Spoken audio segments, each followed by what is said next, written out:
दोस्तों अस्सलाम वालेकुम। दोस्तों क्या हाल है? ठीक है, मैं खैरियत है, तबीयत सब ठीक है।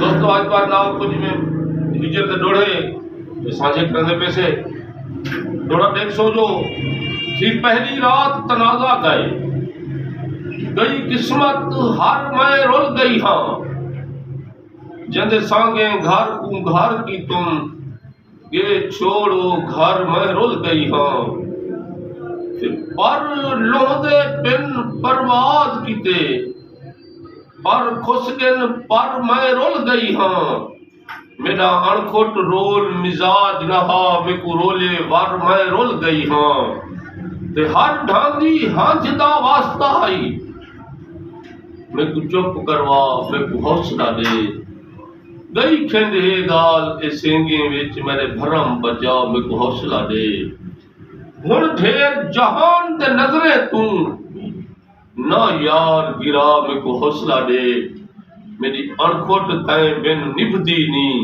हई गाल सफा मेको हौसला दे मेरी अणखोट तय बिन निभदी नी हई गाल सफा मेको हौसला दे।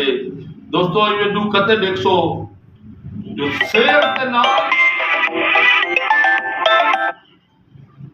देखो दोस्तों में कथा जो शेर दे नाल पा अड़दे रख दिन राह सदमे बढ़दे रख दिन अणखोट बंदे गैरत वाले नस्ले तोड़ी लड़दे रहंदन अणखोट बंदे गैरत वाले नस्ले तोड़ी लड़दे रहंदन। कमाल मोहब्बत सी अदबी सोच ना बुन सो वसेब द शायर गुलाम मुर्तजा अणखोट।